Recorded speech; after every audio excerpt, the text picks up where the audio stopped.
Hello everyone, welcome back to this channel. तो आज मैं आपको एक इंटरेस्टिंग पैराग्राफ के थ्रू कुछ इंपॉर्टेंट वोकेबलरी बताने वाली हूँ जो कि प्रीवियस ईयर एग्जाम में भी पूछे जा चुके हैं और इनकी हेल्प से आप अपनी स्पोकन इंग्लिश को भी इम्प्रूव कर सकते हैं।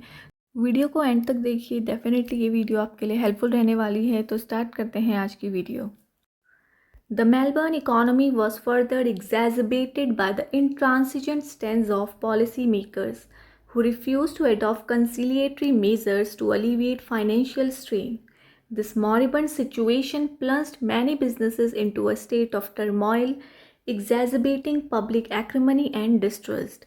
Nevertheless, a few sagacious economists proposed pragmatic reforms, advocating a shift away from anachronistic regulations.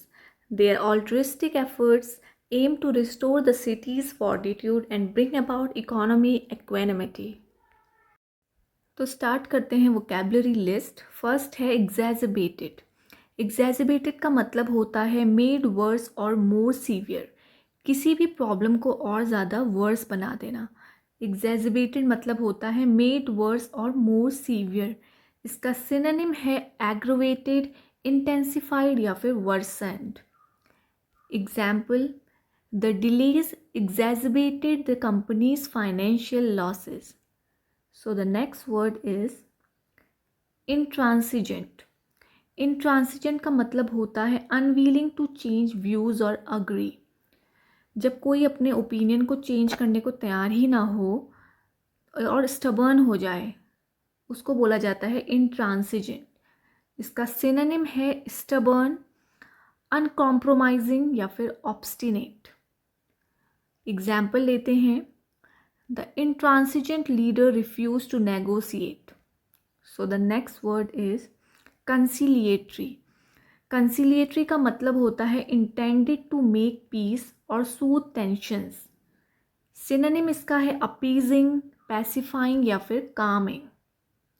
कंसिलिएटरी का मतलब होता है इंटेंडेड टू मेक पीस और सूद टेंशंस। तो कंसिलिएटरी का मतलब होता है शांति बनाने वाला या फिर पीस क्रिएट करने वाला। इसका एग्जाम्पल है, she offered a conciliatory apology after the argument. So the next word is moribund का मतलब होता है नियर डेथ और इन डिक्लाइन, और सिनोनिम इसका है डाइंग, स्टेगनेंट या फिर डिक्लाइनिंग। एग्जाम्पल लेते हैं, the moribund industry needed urgent reforms. So the next word is turmoil. Turmoil का मतलब होता है a state of great disturbance और कन्फ्यूजन। इसका सिनोनिम है केओस, अपहीवल या फिर disorder. Example, the country was in political turmoil after the coup. So the next word is acrimony. Acrimony का मतलब होता है बिटरनेस और हार्शनेस इन बिहेवियर और स्पीच। शब्दों में या फिर बिहेवियर में बिटरनेस होना या फिर हार्शनेस होना। इसका सिनोनिम है बिटरनेस, हॉस्टिलिटी या फिर रैंकर। एग्जाम्पल लेते हैं, the debate ended with much acrimony on both sides. So the next word is sagacious. Sagacious का मतलब होता है wise, having good judgement.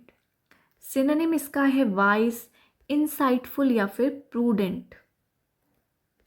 Example, the sagacious जज made a fair decision. Next है प्रैग्मेटिक। प्रैग्मेटिक का मतलब होता है practical and realistic in approach. Synonym इसका है प्रैक्टिकल, सेंसिबल या फिर realistic. They took a pragmatic approach to solving the problems. So the next word is anachronistic. Anachronistic का मतलब होता है आउटडेटेड और belonging to an earlier period. Outdated इसका सिनोनिम है ऑब्सोलीट या फिर old fashioned. The company's anachronistic policies hindered growth. जो कंपनी थी उसने पॉलिसीज ऐसी यूज़ करी जो बहुत ज़्यादा ओल्ड फैशन थी, जिसकी वजह से ग्रोथ नहीं हो पाई। तो अनैक्रोनिस्टिक मतलब होता है ओल्ड फैशन, ऑब्सोलीट या फिर आउटडेटेड। नेक्स्ट है ऑल्ट्रुइस्टिक। इसका मतलब है showing selfless concern for others. दूसरों के लिए सोचना, सेल्फलेस का मतलब होता है जो अपने बारे में ना सोच के दूसरों के बारे में पहले सोचे। सेल्फलेस, चैरिटेबल या फिर बेनेवलेंट। इसका एग्जाम्पल लेते हैं। Her altruistic nature made her a great volunteer. Next, fortitude. Fortitude का मतलब होता है courage in facing difficulties. Synonym लेते हैं करेज, रेजिलियंस या फिर endurance. Example, the team showed fortitude despite numerous setbacks. Next, इक्विनिमिटी।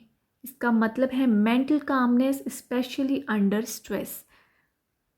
Synonym calmness, composure या फिर serenity. Example, he maintained equanimity even during the crisis. तो ये थी आज की कुछ important vocabulary. If you find this video helpful, please like, share and subscribe to my channel. Thanks for watching.